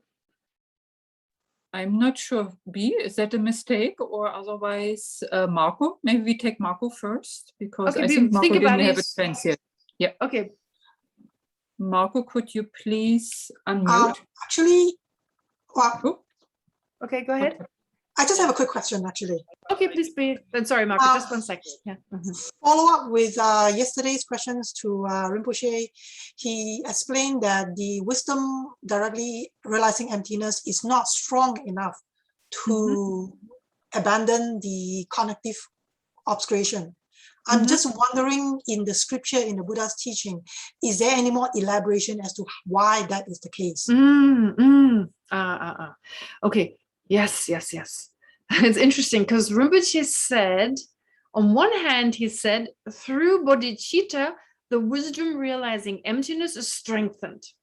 But then his explanation was more like, well, the emptiness remains. When that question was asked, he said that, well, the wisdom realizing emptiness is kind of the same, but now you cover the mind with the opposite of this smear, this defilement, the smear of the defilement left from the afflictive emotions. Now, actually, I believe, but the smear, I'm not so sure. I've never heard this, but there is no actual explanation other than it keeps saying that the wisdom realizing emptiness is strengthened. Okay, so it doesn't say how it is strengthened. I mean, how do you account for? It's not like a muscle where you can give a scientific explanation for why the muscle grows stronger. It's just a mind, right? Just as our love and compassion can grow stronger, wisdom can grow stronger. So I'm not contradicting Rinpoche here, because he did say that as well. He said through bodhicitta, the wisdom grows stronger. But the question still remains. It seems like bodhicitta is over there, and wisdom is over here. Okay, so how can bodhicitta strengthen this wisdom? It's a really important question, and it's difficult to answer it. But the thing is, this wisdom goes along. It's utilized. It's utilized with the intention to cut through something, because let's not forget, there's two goals that are reached by way of realizing emptiness directly. So emptiness realizing directly cuts through the obstructions to liberation, and it cuts through the obstructions to enlightenment. If you don't have bodhicitta, and you realize emptiness, only realizing emptiness directly, you won't cut through anything, by the way, to be honest. You need renunciation, which is the wish to become liberated. So it's impossible. I couldn't see how the mind realizing emptiness directly could cut through anything unless you wanted to. Okay, it's almost like this is why in the Hinayana tradition, for self-liberation, what is the first moment of entering the Hinayana path? It's renunciation. It's the wish to be liberated, which is in another way the wish to cut through whatever is in the way to become liberated. Okay, to cut through what are called afflictive obscurations. So your mind, it's your intention. It's almost like the hand that holds a vacuum cleaner. Okay, the hand that holds a vacuum cleaner, that determines what you eliminate. Or let's use the power that makes the vacuum cleaner work. It empowers the vacuum cleaner in that the more power you have, the more it can suck away. So the ability to suck things away is the mind realizing emptiness directly, and the power that you give to that vacuum cleaner, if it's little power, it's like cutting away afflictive obscurations. If you put in more power, it can cut even further.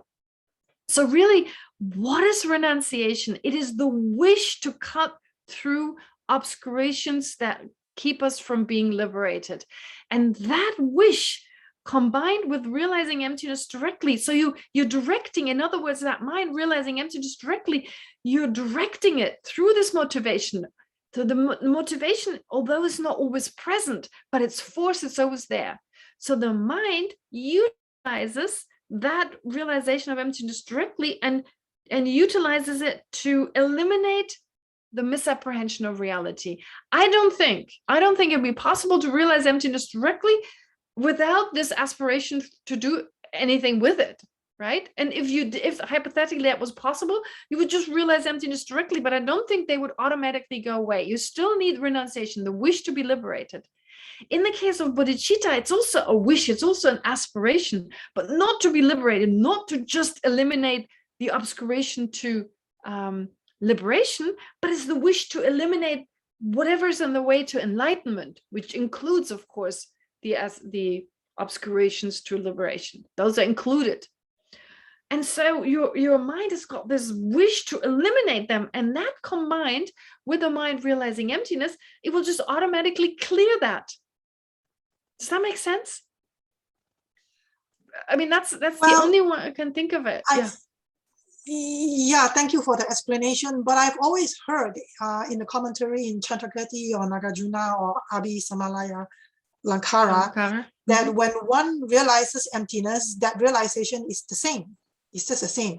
So when the Bodhisattva goes through from the first bhumi to the 10th bhumi, what is changing is the accumulation of merits. So with more merit, they are able to do more and more things. But in terms of the actual realization of emptiness itself, once you realize it, that's it.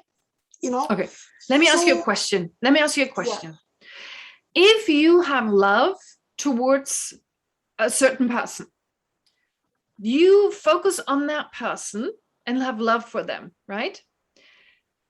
Can that mind of love grow stronger with the object remaining the same? Same person. So it's the person today, you have love for them, the wish for them to be happy. So then you look at the same person, you focus on the same person, and you're still apprehending them, nothing changed, but the mind is now stronger. Do you agree with that? That's possible? Yes. Okay, yes. So there's no contradiction. The mind that's combined with merit, as you just said, right? The accumulation of merit. So that is, of course, it's not just the motivation. Of course, the motivation together, that's not the only thing. I mean, I've mentioned only the motivation, but other causes and conditions need to also be present. So accumulating a lot of positive potential. Okay, so the wish to do so, which you already, with that, you accumulate great potential. So there's the wish, plus there's all this virtues, this virtue, which now, because of the wish, you direct it towards you direct it towards the wisdom, right? The wish to become liberated. In the case of liberation or enlightenment, that wish combined with all the potential that makes to make the fulfillment of this wish possible, they are now directed at this wisdom. And the wisdom realizes the same. Yes, the same wisdom, of course, in the sense of what does wisdom mean here? A mind that realizes emptiness. Same emptiness, the action towards that is realizing it. That's the same, yes. But the mind can grow stronger. It can be strengthened, directed in by the motivation, the virtue. So you need a positive potential. Okay, you need positive potential. You need an aspiration. And then your mind focuses. It focuses, or this motivational aspect, or this method aspect of the mind, it directs this wisdom in a certain direction. Okay, so in other words, the positive potential makes it possible. The aspiration puts in that direction, and the wisdom realizing emptiness is like the tool that is now used in a certain way. If you think along those lines, the wisdom realizing emptiness is just a tool. So the tool doesn't change, but it is directed by the aspiration. And to make it successful, you have all this positive karma that you accumulate. I mean, what is merit? Is really just positive karma. It's just positive potential, powerfully positive potential, more powerful than our ordinary positive potential, because it's combined with the wish to become enlightened for the benefit of all sentient beings. So any virtue you accumulate, you do it for the welfare of all sentient beings. So extremely powerful. That is your wish. So you're directing the mind that remains the same, but you're strengthening it. You're strengthening just the ability in what you can eliminate.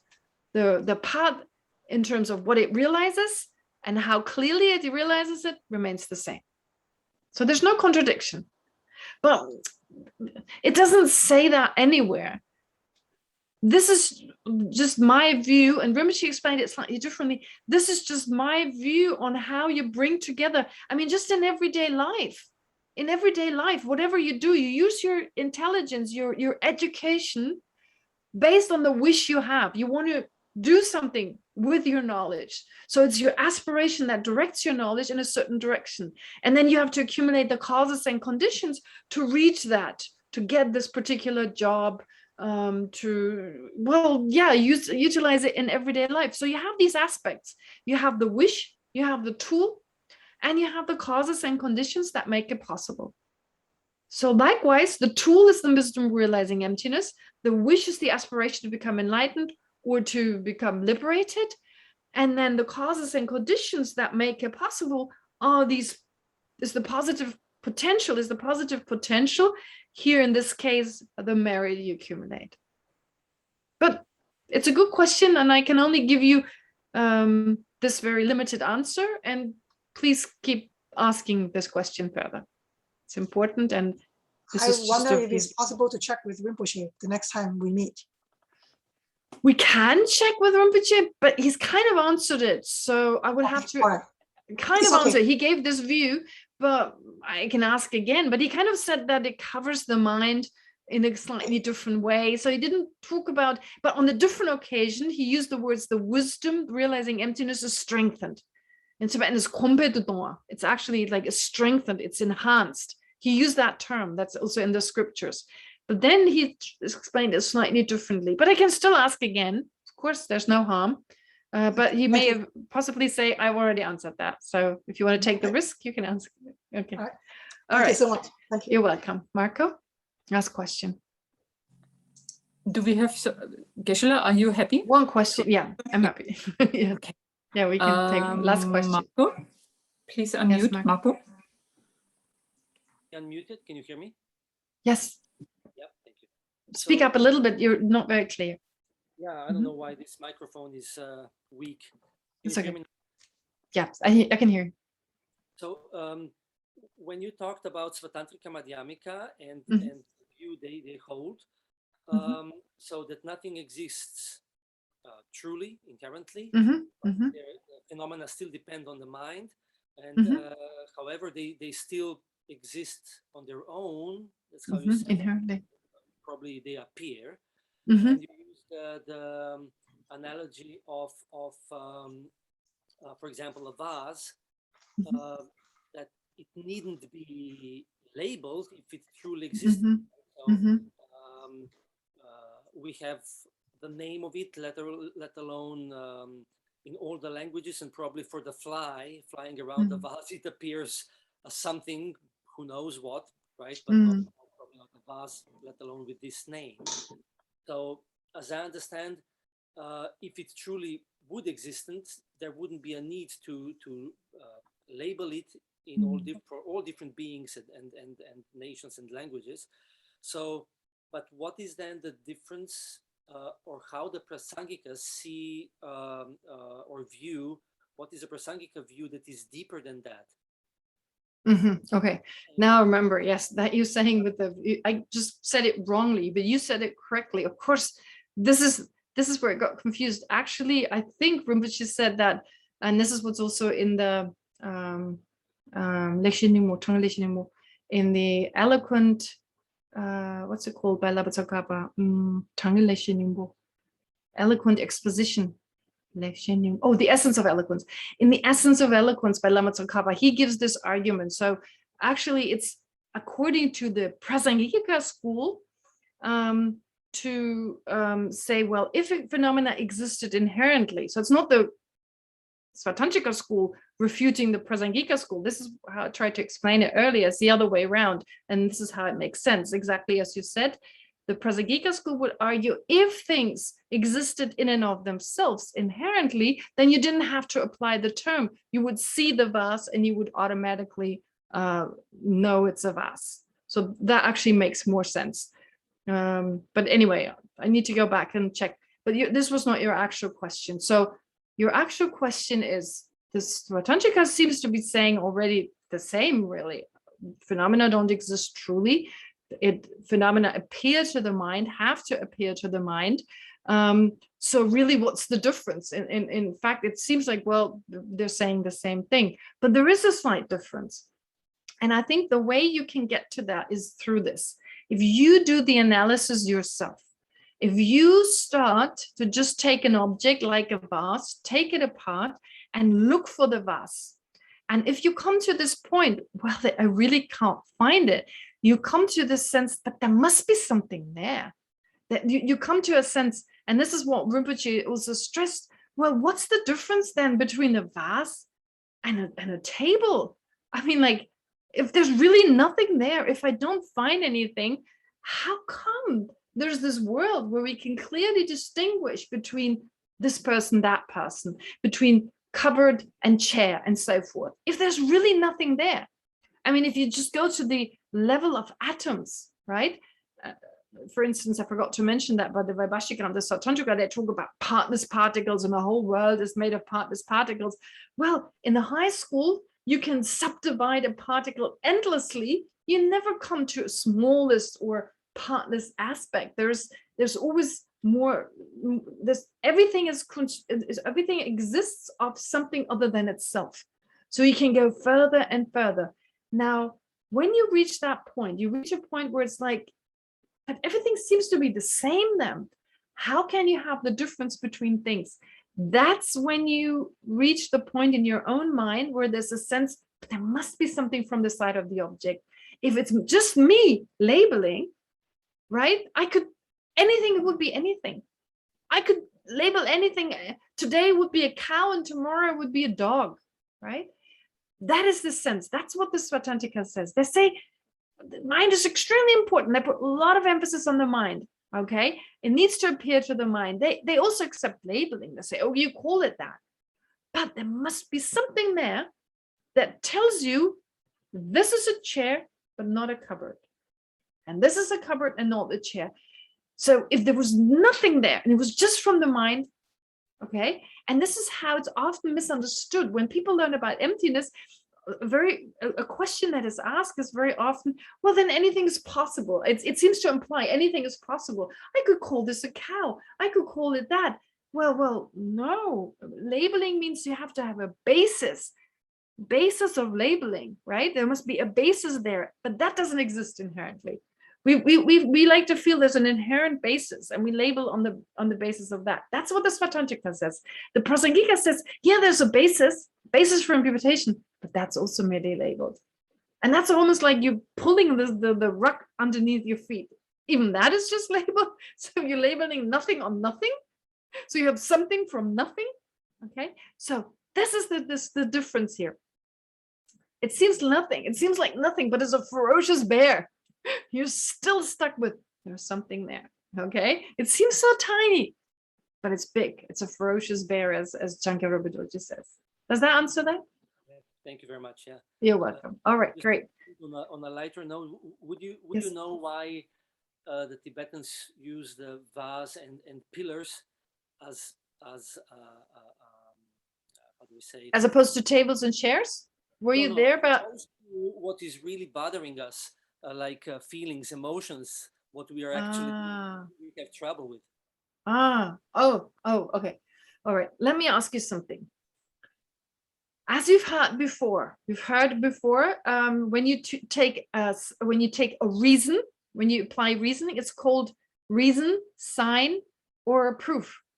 And that's always something easier, right? Okay. Well, how about examples? What do you use for examples? To understand a table better, do you use your psyche? Yeah, I understand. No, use something easy, a pillar, right? How difficult are pillars and vases? I mean, especially if you're surrounded by them. If you live if you're in a building, you've got, the teacher talks about pillars, you turn to the right. Right? Much easier understood than emotions, right? So use something simple. And then you apply that. Once you understand the mechanics or the nature of this object, now you apply it to your own psyche, right? So you take the harder that's very much to do with logic, Tibetan logic, or Buddhist logic in general. Take something easier and apply that to understand the heart. Okay, lovely. Well, maybe not. I'm not sure I confused you further. But anyway, what to do? It's done. So, well, it's nothing more to say, but we have 2 more classes to go. It is very difficult, I realize that, but now that you have the material, if you're really interested in understanding this text better, and you have such a qualified teacher like Rinpoche, so to make the most out of it now, prepare a little bit if you have the time, read the material in advance. It makes it so much easier, and then we have 2 more classes. And for today, all that remains is to, of course, dedicate whatever virtue we've accumulated, based on the motivation, addressing B's question. So the motivation we had, now we've accumulated virtue and wisdom. So that's that potential, let it not go waste, let it not go to waste, but rather dedicate it so that one day it'll be a cause for us to generate the wisdom realizing emptiness and become a cause such that this wisdom realizing emptiness can be directed towards eliminating cognitive obscuration, so that we'll become an enlightened Buddha, become a fully enlightened Buddha for the benefit of all sentient beings.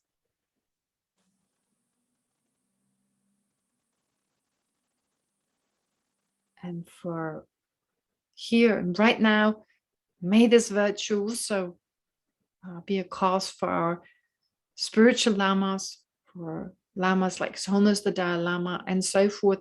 May they have an extremely long life and continue to teach the Dharma.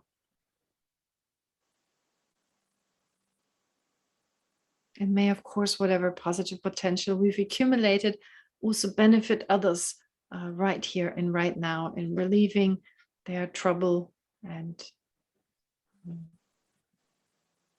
well, helping for peace, for more peace in this world, for more harmony in this world.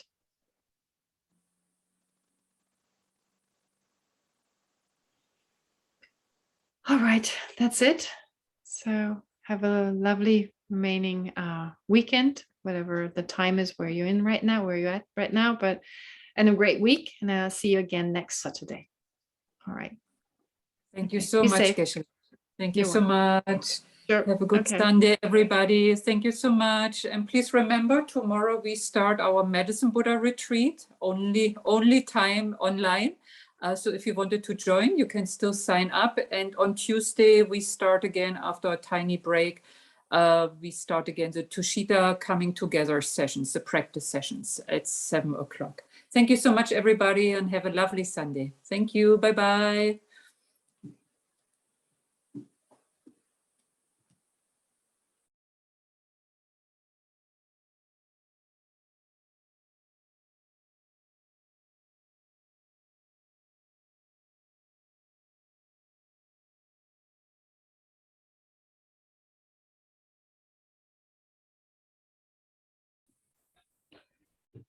Bimala, shall we schedule that training session for whenever Venerable Drolma is free? Sorry? Can you check with Venerable Drolma when she's free, and then when Aman is also free, maybe I can do a session with them, tell them how to do interpretation with the interpretation feature and other things. Can you check with her, with Venerable Drolma? Do you want me to check now, or you want to do it at Whenever is okay, because I know that starting tomorrow she'll be busy with the retreat. So whenever if she's free today, then I'm free today. Otherwise, later also. Yeah, I put her in the group already. Okay. But if you want me to send her a message and check whenever she is available, then I'll try to get back to you. I'll be traveling now in 4 minutes. You're going to Ladakh? 5 minutes. Yes. Okay. In 4 minutes, I'm leaving. My taxi has been calling me. Okay. Fair enough. Whenever you're free. All right. Shall we add Aman also to the group? Yeah, Banerjee, can you add? Oh yeah, okay. I thought just administration can add. Anybody can add? Then it's okay. Just give me a sec. I'll send your number. I'll send Aman's number to you, Pamela. Oh, I see. Oh, okay. I don't know. Yeah, I'm the group. I don't know how to make other as admin. I don't know how to do that. So I think it might be easier if you add, but you could also do it, on the bus. I'll just send you Aman's. All right, if you can send Aman's. I just sent you his. Yeah, I got it. Yeah, so. And I can follow up with Venerable Drolma, but today is still it's Sunday and it's retreat. It's late in India. I will follow up with her tomorrow, maybe. Whenever is. Banerjee? Yeah. Whenever is, yeah.